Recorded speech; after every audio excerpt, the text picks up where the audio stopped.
Bounce Back with me. The Bounce Back facility is one of the area's most complete rehabilitation centers with state-of-the-art equipment. An award-winning staff, directed by Dr. Stan Matthew, Bounce Back really does have the tools for all therapies. Give your patients the best rehab possible. The Bounce Back programs of Windmill Manor of Coralville. Online at windmillmanor.com. Are you retiring and don't know where to go? Confused?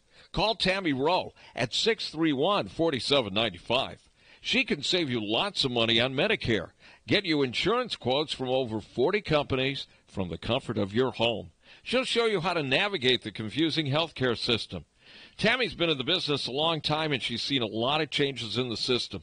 Believe me, it can be confusing. So stop stressing out and call Tammy Rowe at 631-4795. 631-4795. Tammy knows her stuff. Big girls don't cry, but at the new Quentin's Bar and Deli in Coralville in downtown Iowa City, big girls satisfy. 23 ounces of your favorite domestic draft beer, just $2 during happy hour every weekday from 5:30 to 7:30. And during Quentin's Martini Monday, you'll get delicious martinis all day long for just $3. Quentin's Bar and Deli in downtown Iowa City, and now at 2500 Corridor Way, Suite 5 in Coralville, home of the big girls. Everybody loves donuts, and nobody makes better donuts than Daylight Donuts. Daylight Donuts are made fresh daily, and you're going to love the hand-rolled, hand-cut Daylight Donuts that will delight your family and your coworkers. There's over 50 different types of donuts daily, like sour cream cake donuts, bear claws, apple fritters, old-fashioned buttermilk cake donuts, and the amazing maple bacon long john. Fresh, delicious Daylight Donuts and great coffee, espresso, cappuccino, lattes, and frappes. Daylight Donuts. The sun is rising later and setting sooner, which means night driving in Iowa. Wallen Repair and Collision Center in Fairfax reminds you to please be aware of pedestrians, bike riders, young children, and other vehicles while out on the road this fall and winter. And please don't text and drive. If an accident does happen, Wallen Collision works with all insurance carriers, provides a lifetime warranty on all repairs, and is your one-stop shop for all your collision needs. Online at wallenrepair.com or call them at 846-3434. That's 846-3434. Quality, honesty, and integrity is the proud reputation built around Wallen Repair and Collision Center in Fairfax. Once again, you can find them online at wallenrepair.com or call them at 846-3434. You're listening to Captain Steve and Jim Hunter on the mighty 1630 KCJJ. Occasional showers, highs around 70 today. Tonight, some scattered overnight rain, 58 degrees. Some rain tomorrow in the morning, highs around 70, and then mid-70s for Sunday. And Monday, it's looking good at kickoff. I'd take a jacket, though. It's going to get cool tomorrow. Yeah, it probably will, depending on where you're sitting, that's for sure. I'm going to take a jacket. Aubree Sweeney is here. She is a stand-up comedian. Heaven forbid she's sitting down today. Right? You probably won't recognize her. Right? Yeah, only stand up in the evenings. It's the rule. So you've got kind of a cool story. I mean, you're from the Midwest, right? Right, from Nebraska. Don't hold it against me, Oh, Iowa God. fans. She did say she left all of her Nebraska gear at home. I did. I wouldn't even bring it over. So tell us about yourself a little bit. Well, I'm from Nebraska. Are you excited about Scott Frost? Don't tell the Nebraskans, but I went to University of Arizona, so I'm actually a Wildcat fan. So, but let's keep that between us and your listeners. No problem. But yeah, so I'm from Nebraska. My family still lives there, and I spend most of my winter in Los Angeles. I'm based out of LA now, and I mean, any time in between that, I'm on the road. I travel with my dog. His name is Paco, and we RV everywhere, and it's great. It's fun. It's exciting. It's crazy, and I just really leaned into being a hippie. So you're a lone wolf out there with your pup. Yep, with the pup. That's cool. Yeah. That is cool. So according to your website, you are working on a pilot? I am, yes. I'm working with a Midwest production company. It's called, working title right now is Are We There Yet with Aubree Sweeney. We have to check on like some copyright stuff on. I get it. Are we there yet? Yeah. So it's pretty much it's exciting, but it's also a little bit strange because it's just my life. Like it's just me riding around with the dog in the RV doing comedy and talking to cool people. So it's strange. It's exciting, but it's also strange to have that be something that people might be interested in watching because it's just my life, you know. Well, have you watched TV lately? Right? Yeah, that's what everybody keeps saying. But it's just kind of a strange, you know, because I'm like, I drove for 8 hours today, but all right. See, Jim doesn't understand us TV people. Right. Oh, brother. Me being, you know, I had what was the name of this Mindhunter? What was the name of the series? Jesus. On Netflix, did you ever see Mindhunter? No, I haven't. Wonderful. This is my part. Tomorrow's the first day of school. 99 plus KFMH, Muscatine, Davenport, and Iowa City. That set the tone for the whole series. Yeah, it was episode 1. Nice. Yeah, and the guys in the car listening to it were so impressed they turned it to another station. They did. That's fabulous. I got $200. And he's not done. And probably a credit. Yeah, I'm going to be the voice on the radio on Fuller House. That's awesome. That's exciting. I got another $200. Nice. Hey, right? Pay your Netflix bill for a few months. You can watch your show. No, it's really. So, how did you get this pilot going? I was working with there's a group out of Omaha. They're called Omaha Live. They're kind of like a local community SNL type of show. And when I got home last summer, through a mutual friend, I was introduced and I started doing some sketches with them. And it's the same production company, so it was just kind of a strange. You know, oh well, would you do this? And I was like, yeah, sure, I'll work for free. You know, and and then it just kind of blossomed into just conversations and right place basically. So you got your start in entertainment as working at Disney. Oh, I went to school on the Universal Studios backlot. Are you serious? Yeah, it's really cool. It's a small school. It always throws me. It's New York Film Academy, but it's in Burbank. They have one in New York, but I heard parking was really bad up there, so I went to California with the son. But yeah, so they actually have classes and stuff. At the time, it was on Universal's backlot, but now they've moved. They work with Warner Brothers, so it's neat. You get this hands-on experience and actually get to learn. But I got my master's degree in screenwriting out there, had a thesis project, thought it was good. You're 5 too minutes. smart for us. No. No, the story does not go up. But about 2 weeks after graduation, I realized that my thesis was not good at all, when no one even would open an email from me. But it was like, I was being very, artsy, I guess. It was like Treasure of the Sierra Madre meets Double Indemnity. So it was very, oh, wow. like very murdery. And, and so I ended up going back to school. I went to Upright Citizens Brigade and took improv classes there. And my instructor there suggested that I try an open mic, and that was that. That's how I ended up getting into stand-up comedy. I bombed real bad, but I liked it. It was fun, and everybody was supportive, and I kept showing up to those open mics until I stopped bombing as much. So the Upright Citizens Brigade, they've done all kinds of stuff. They've had some really great performers go through there. Yeah, Amy Poehler is which founded that school. So I actually got to see her perform improv there once, and it was amazing. It kind of ruined me for improv comedy, because after you see Amy Poehler, you're like, where's Amy? Yeah, but it takes a lot of courage to stand up at the mic and try to make people laugh. Even sitting down, too. Well, tag it back. We don't try to make people laugh. It's a lot easier with two people than one, I can tell you that. They just laugh at us. Yeah. I saw her admiring our Locals Love Us plaques out in the lobby there. Yeah. So, were you the class a clown when you were a kid? I wasn't. I was weirdly shy. I mean, I hardly talk to people. I have a bit that I'm actually trying out tonight at the yacht club about that. Like, I didn't talk to other people or children until I was like 12. Like, I was just like weird. I sang to myself, like just kind of, I don't know. I was like just really, really shy.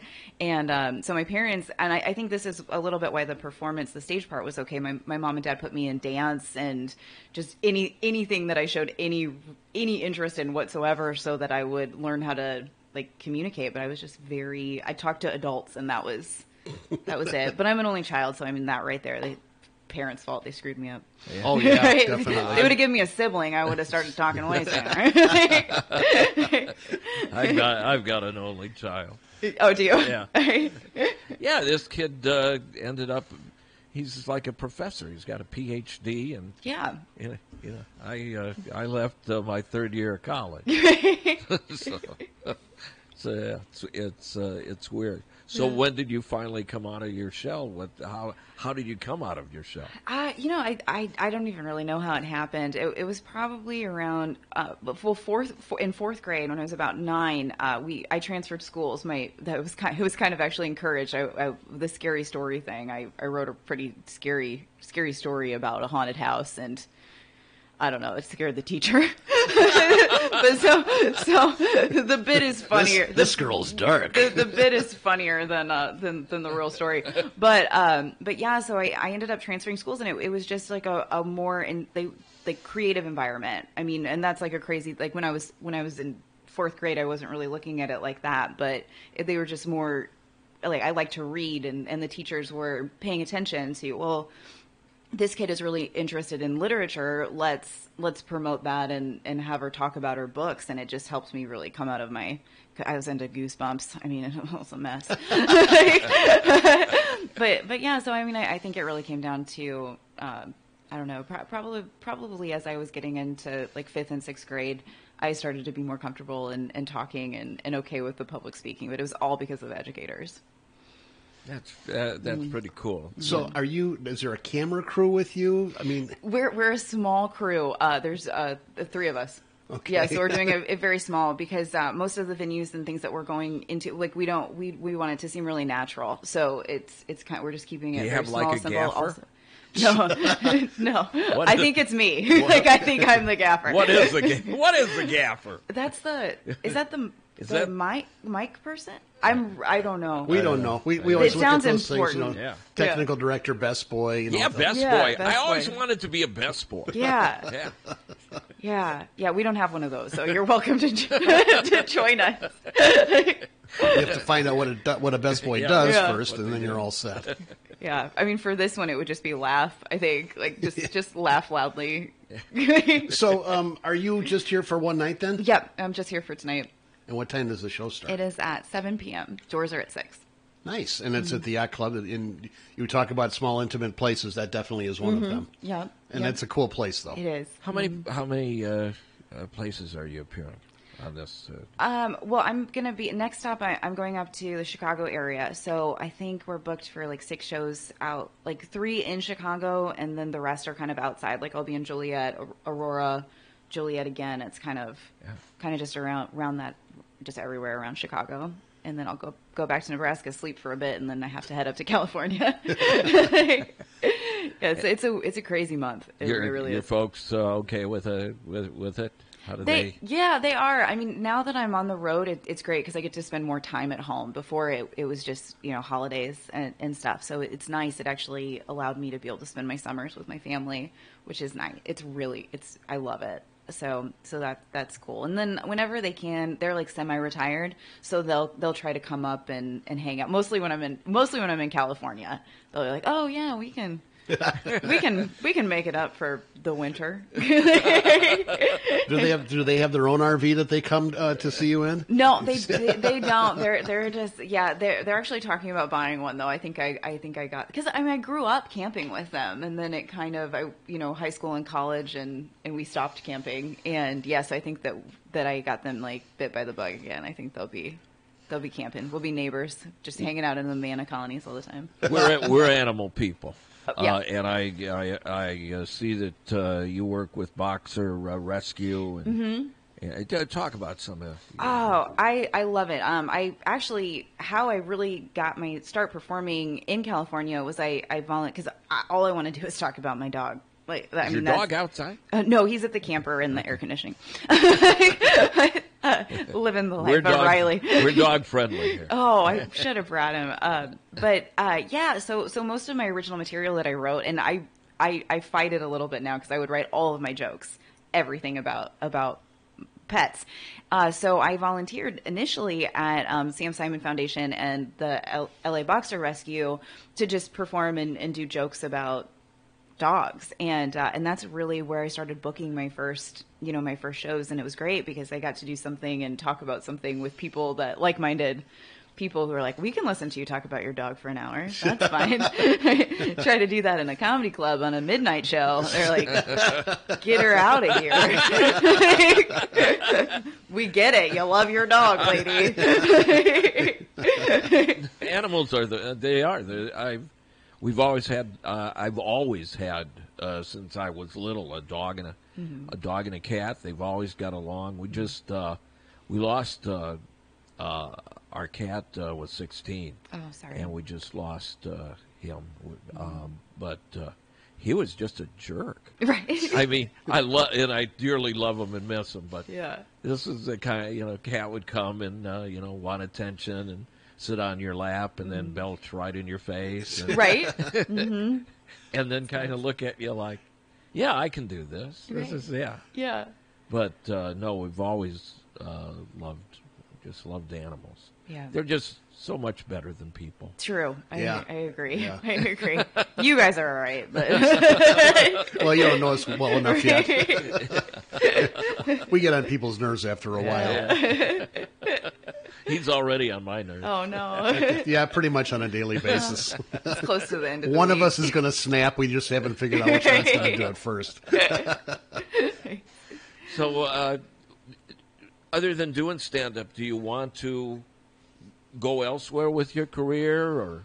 Right now, I'm really enjoying that I get to do stand-up comedy is my job. Like that was a surprise, and it's great, and I love it. But yeah, I'm excited to try out this TV thing. When I'm in Los Angeles, I audition for acting stuff. Occasionally I get the 5 and under when I'm like, hey. And that's it. Like, hey. So 5 and under is like 5 words or less? Yeah. 5 lines or less. Yeah, so that keeps your pay scale down a little bit. Yeah. But it's fun. I do a lot of background. I don't know why I like it so much, but I imagine you make more than $200. Yeah, it's not really. But you're like sitting in a restaurant with a guy, like you're in the background when they're sitting. Or, and then it's like kind of me like blurry, but right. But you can, if you're my parents, it's me going, hey, it's Aubree. Yeah. So it was kind of a running gag. I was doing some like just background stuff on soaps, and I would get so excited, and I would be like, oh, I got a line. And thus far I've had multiple lines. They have never made it past the cutting room floor. Aww. So I stopped telling anybody because they're like, well, I was looking for you, and I'm like, yeah, they cut me. Cut me again, and then I just gave up. Kevin Bacon was just talking about that yesterday when Burt Reynolds passed away, because he was in a movie that Burt Reynolds was in, and he said Burt was real nice to him, but the director called him and said his scene was on the cutting room floor, didn't get in. Yeah. But he remembered that Burt Reynolds was real nice to him, and he had no reason to be because he was just a young kid. Right, yeah. So. Yeah. Well, what I've heard of him, he was just... class act. Yeah, really, a class act. Yeah. The neatest thing about him, and he said, I had the most fun. That's how he summed up his life in his book. Yeah. You can make the Brando and On the Waterfront and all those, but if you're not having fun, Yeah. you're going to eventually those classic movies will, you'll be replaced in memory by The Walking Dead. Right. Although I do like The Walking Dead. Do you like it? I'm a couple seasons behind. Have you seen Ozark? Yes. Isn't it great? It's great. It's great. It's really great. It gets my inner child darkness. I'm like, oh, this is brutal. And you do not expect that, No. out of Jason Bateman. Yeah. I was impressed. I watched the pilot, kind of thinking, I don't know. I went into it with very low expectations, and was like, wow, this is. I'll see you guys next week. I'm gonna watch all of this. Right now. We watched it. We watched season 1, and I just got into it. I don't know where I was last year, and we just started season 2 last night. Yeah, it's good. It's a good show. Yeah. Mm-hmm. Yeah. So, other than Amy Poehler, any other comedians or comedians that you are like, wow, I would to follow that star? Yes, I probably this was great. One of my big influences is Maria Bamford, and she was actually just in Omaha last weekend. So I had the opportunity. I went to see her show, and it was amazing. It was encouraging. It's like, oh wow, this is a person who is someone that I very much look up to, and she hangs around. She talks to everybody. She's just a cool person. And so I'm a big Maria Bamford fan. Also, I wish she was still here, but Phyllis Diller is a main influence of mine. She was supposed to do 10 minutes on my radio show, and that's all. Mm-hmm. And she got on for 10 minutes. And her person got on the other line and said, Phyllis, it's time to go. And she said, I'll go when I want to. Yes.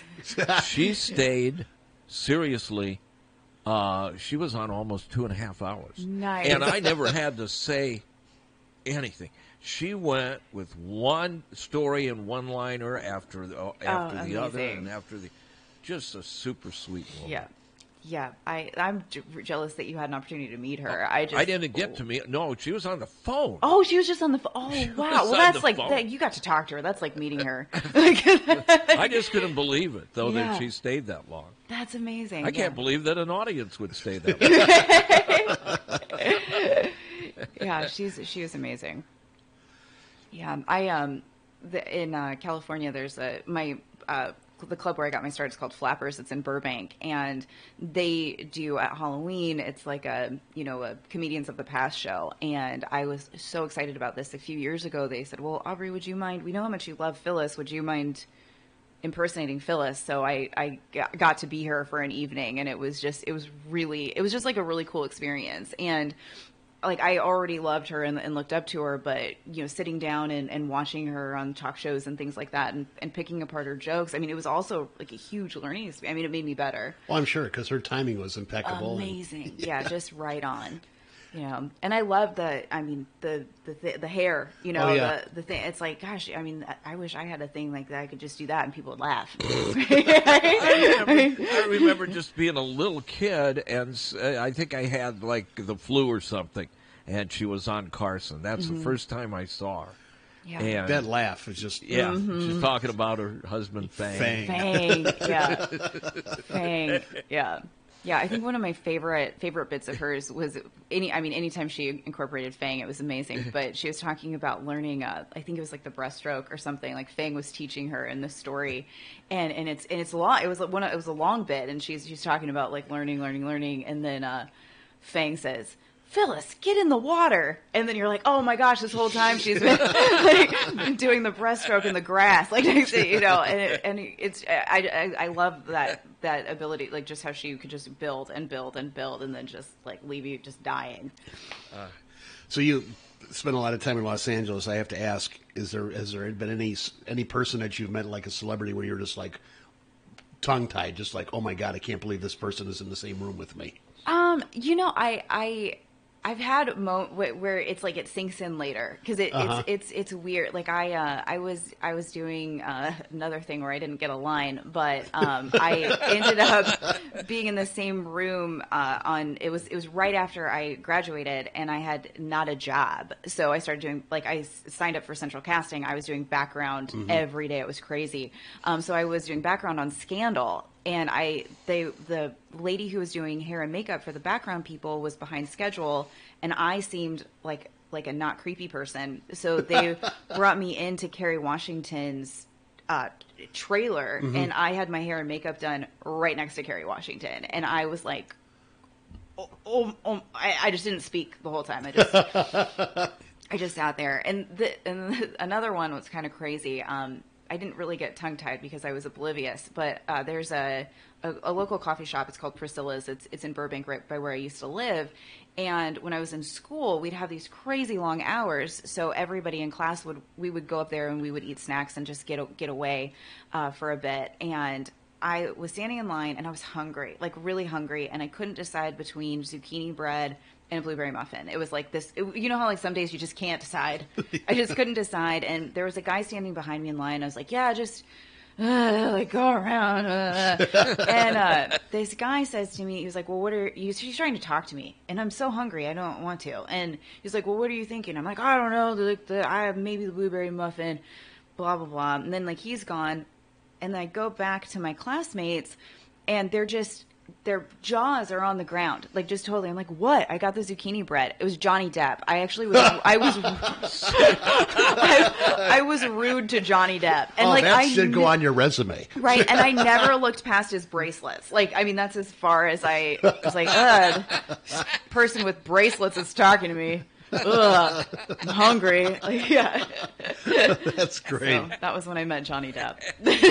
So Aubree Sweeney is at the Yacht Club tonight in downtown Iowa City at 7 o'clock. Doors open at 6. Go check her out. Come out. She's delightful. Well, thank you. Thanks so much for having me. Yeah. This is Also fun. you're on most Saturday nights in Omaha. WOWT Channel 6. Yep, that's Channel 6. Yeah, that's the Omaha Live crew. Omaha Live. Yep. So we've pre-shot my stuff, so I will actually be on that all of the season. So it's fake TV because it's because of me. You're not. I'm so Hollywood. we gotta cheat so I look good. That's really it's really cool, and it's really neat meeting you. Yeah. Yeah. Good luck Thanks to you. so much. Yeah. Anytime. Okay. I'll come back. Yeah. No, please do. I will. All right. Thanks a lot. Thank you. Mighty 1630. Saloon located in the heart of the Ped Mall in downtown